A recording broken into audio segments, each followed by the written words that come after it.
Hey CrossFit Heath, it's Coach Adam. I'm coming to you from my apartment. I apologize, we weren't able to get into the gym today.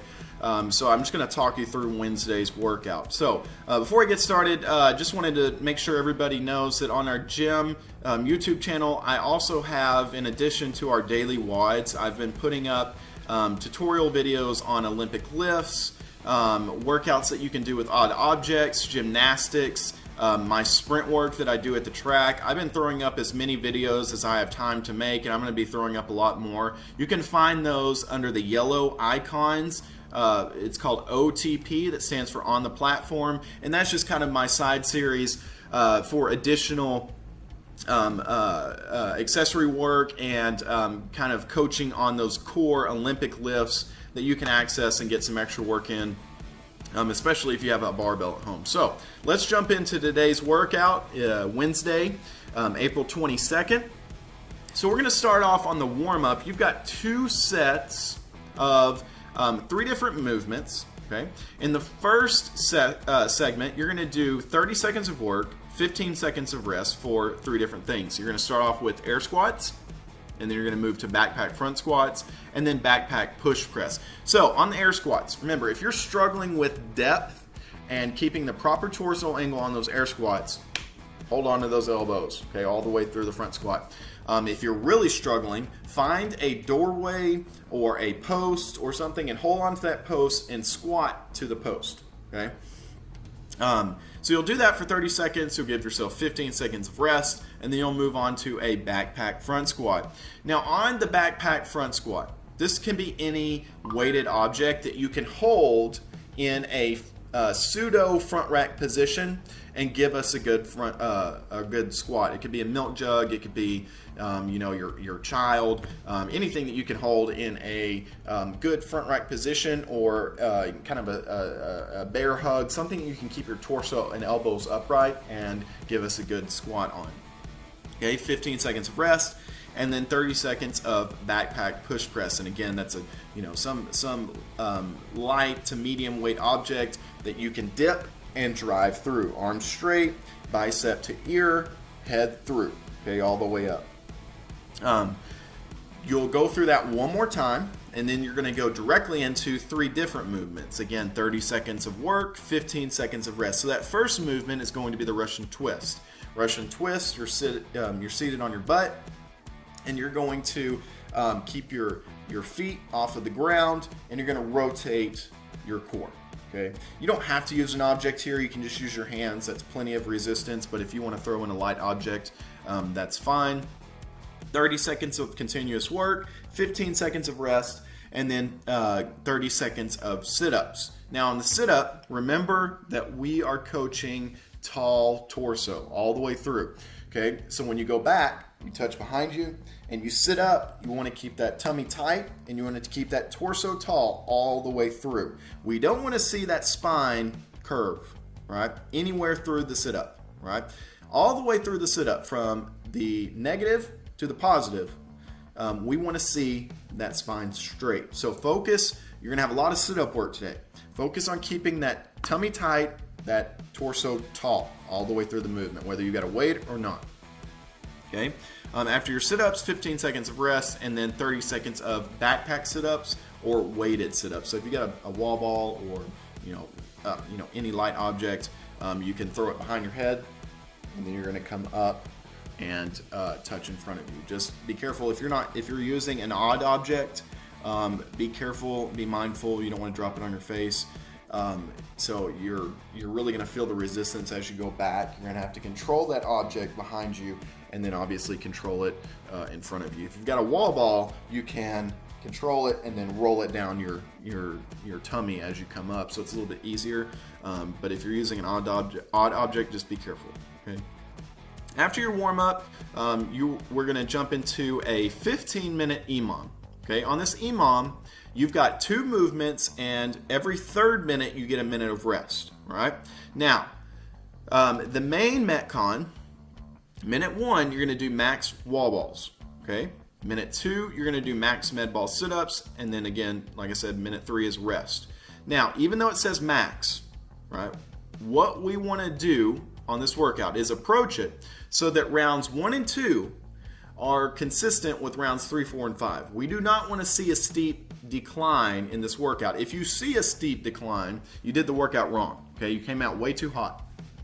What we want to be able to do is do 45 to 50 seconds of work and then be able to quickly transition to the second exercise. You can go all the way through the minute there because you're going to get a minute of rest. But we don't want to have a minute where we're supposed to be working and we've got our hands on our knees. Okay? If you do this workout right, you've got plenty of rest to make sure that you're being really efficient with that minute that you have to do the work. Okay? But that does not mean that you're going all out for the full minute. Right? So you need to think about what sets of wall balls or wall ball shots are you usually pretty automatic at. So like for me, for instance, I know that like a set of 10 to 15 is pretty much in my wheelhouse. I know that I feel good even under extreme fatigue. I can knock out a set of 10 to 15 and still be able to at least function. So if I've got a minute to do max wall balls, and I know that conservatively I can get a set of 10 no matter what, then I'm going to do a set of 10, drop the wall ball, take a quick breath, pick it back up, do another set of 10. I'm not ever moving away from the wall ball. I'm not walking around. I'm not grabbing chalk. I don't know why you get chalk anyways, but I'm not stepping away from the wall ball in that minute. I'm just letting I'm just catching my breath, 1 or 2 breaths, and then I'm right back into it. Okay. And so I'm thinking about what can I get in about 45 to 50 seconds. When that 50-second mark hits, I'm going to immediately pull my wall ball over to my sit-ups section, and I'm going to get ready so that whenever minute 1 ends and 101 hits, I'm ready to go. Okay. I don't want to be wasting 5-10 seconds into the next minute sitting down, getting my wall ball. That's just wasted time. Okay. On the med ball sit-up, okay. Again, if you're not comfortable doing a weighted sit-up, just do regular sit-ups. That's fine. But on the med ball sit-up, you're going to touch in front of you. You're going to control that wall ball behind you. And then as you come up, remember, we still want to see that tall torso. I like to roll that wall ball down my tummy so that I can focus on keeping a tight core and a tall torso instead of throwing that wall ball out in front of me. You don't want to do that. If you have a weighted object and you're doing a sit-up, and as you're coming up out of the sit-up, you throw it up, you throw it in front of you, what's going to happen to your spine is this.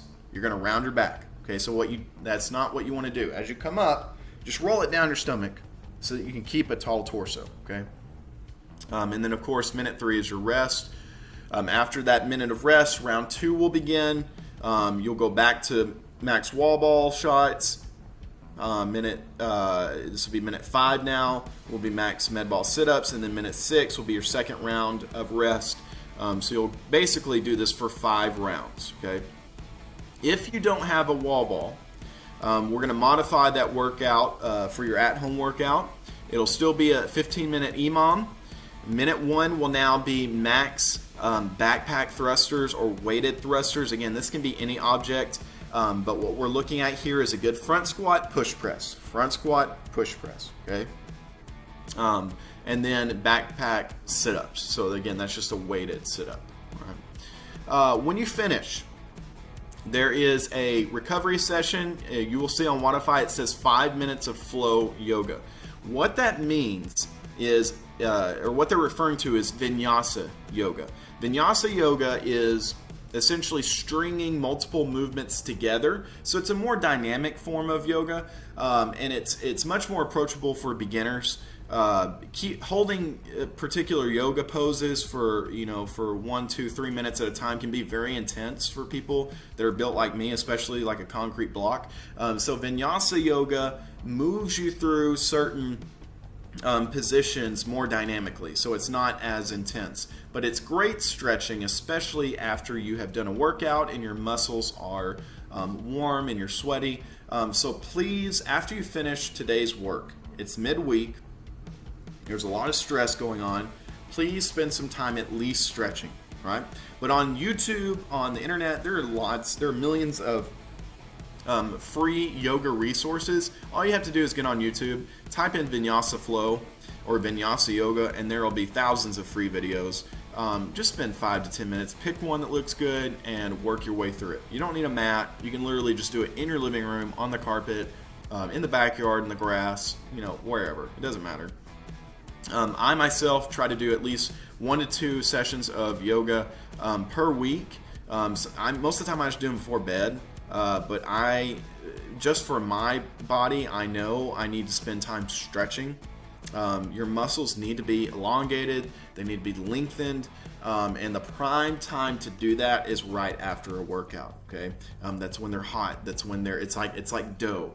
If you were trying to, you were trying to make a pizza, right? You don't want to work with frozen dough. You want to work with dough that's just been kneaded. Okay, and so that's warm, and so that's how your muscles work. And one of my favorite YouTube channels is Yoga by Candace. She is a avid CrossFitter, avid Olympic weightlifter, but she is a certified yoga trainer. So she does videos with CrossFit athletes in mind. And she has several different, she has short videos, 10, 15 minute videos, 20 minute videos. She has vinyasa. She has all different types of yoga practice videos. So that's my go-to on YouTube, but it's all free. And so there's a wealth of resources out there. So please at least spend 5 minutes stretching. And if you don't know how to stretch, I have got my daily mobility regimen, which is just I think it's like 7 stretches that I put up there that I do every day in the morning. At least go through those, okay? So again, that's my OTP videos, the yellow icon. All of those are on our CrossFit Heath YouTube channel, so you can find those. So if you're new to stretching, new to mobility, check out my daily mobility regimen video. Go through that. Okay, that'll be 5 minutes worth of stretching, and you'll be good to go. Thanks everyone. Have a great week, and I can't wait to see all of y'all back in the gym.